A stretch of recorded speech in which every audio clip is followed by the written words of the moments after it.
பேசும் கலை வளர்ப்போம் புலன குழுவில் பயணிக்கும் அத்துணை சான்றோர் பெருமக்களுக்கும் என் கனிவான வணக்கத்தினை தெரிவித்துக் கொள்கிறேன். நான் திருமதி ஹேமலதா ராஜ்குமார், சேலத்திலிருந்து. இவ்வாரம் ஒரு அற்புதமான தலைப்பு: பெருகி வரும் தற்கொலைக்கு காரணங்கள் மற்றும் தடுப்பு முறைகள்.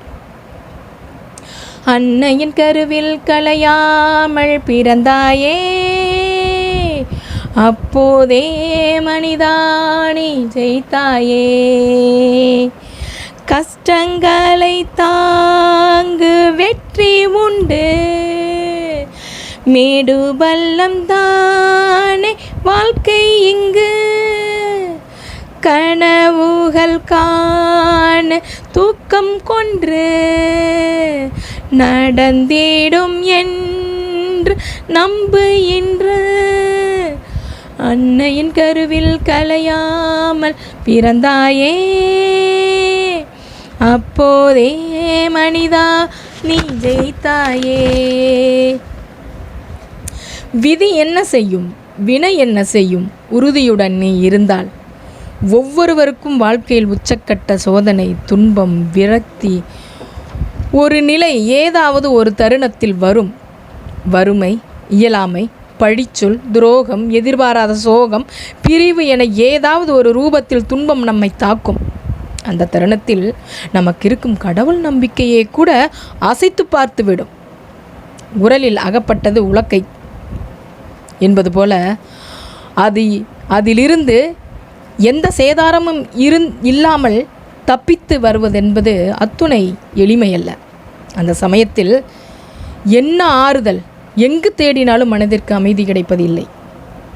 அது போன்ற நேரங்களில் நாம் எடுக்கும் முட்டாள்தனமான, மூளைக்கெட்டு அறிவற்றத்தனமாக நாம் எடுக்கும் முடிவுதான் தற்கொலை.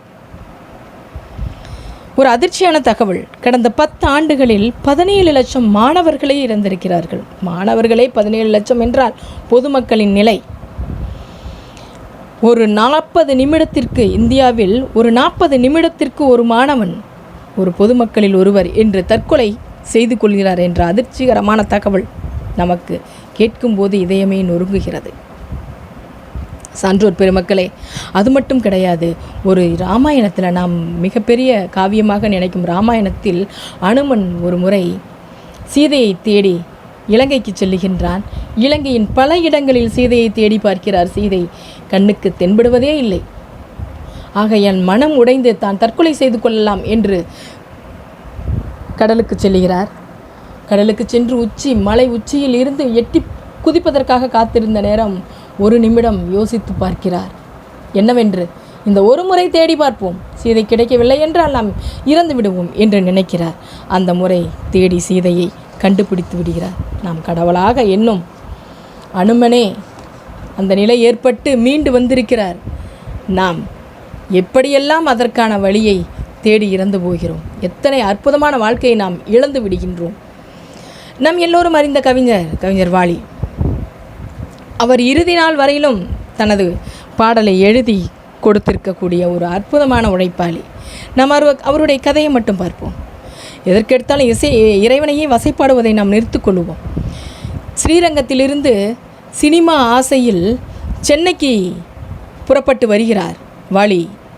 திரையுலகில் எப்படியாவது வெற்றி பெற வேண்டும் என்று கவிஞர் வாலி ஸ்ரீரங்கத்திலிருந்து கிளம்பி வருகிறார்.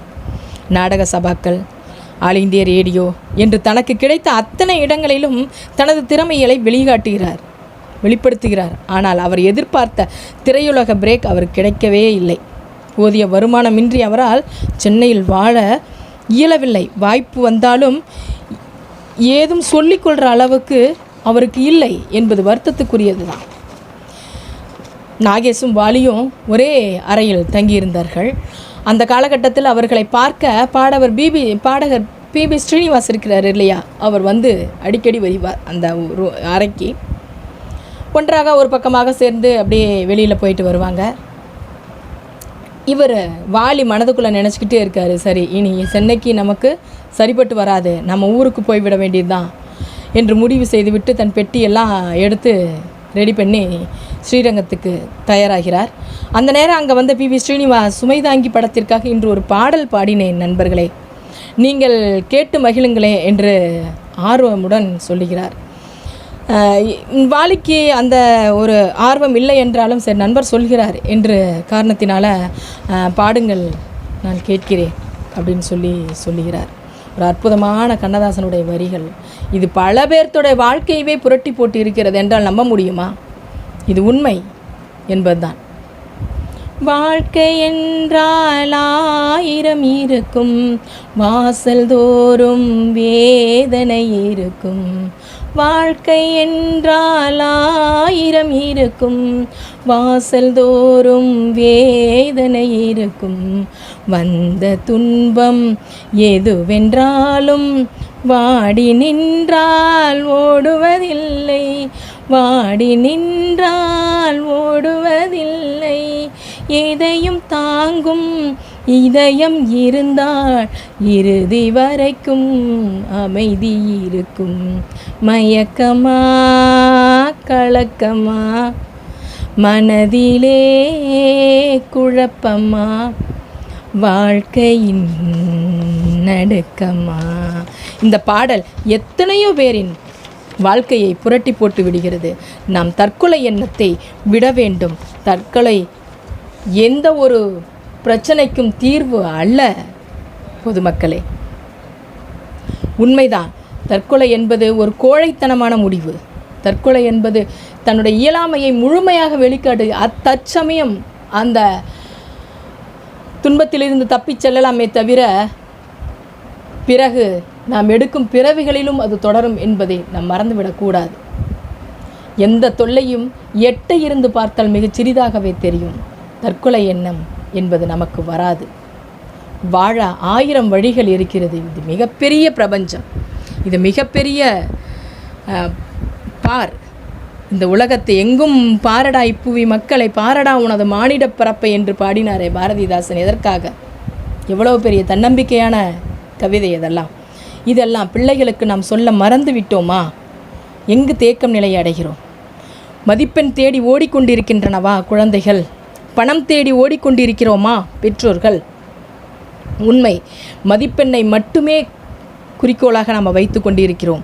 நம்ம ஆசைகளுக்கான அச்சாரத்தை நாம் சரியாக அந்த நங்கூரத்தை ஊன வேண்டும் என்பதுதான் என்னுடைய வாதம், என்னுடைய பேச்சும் கூட. ஒரு அற்புதமான பாடலோடு என் முடிவை முடித்துக் கொள்கிறேன். பார்க்க தெரிந்தால் பாதை தெரியும், பார்த்து நடந்தால் பயணம் தொடரும், பயணம் தொடர்ந்தால் கதவு திறக்கும், கதவு திறந்தால் காட்சி கிடைக்கும், காட்சி கிடைத்தால் கவலை தீரும், கவலை தீர்ந்தால் வாழலாம், வாழ நினைத்தால் வாழலாம், வழியாயில்லை பூமியில். ஆழக்கடலும் சோலையாகும், ஆசை இருந்தால் நீந்தி வா. வாய்ப்பிற்கு நன்றி, வணக்கம்.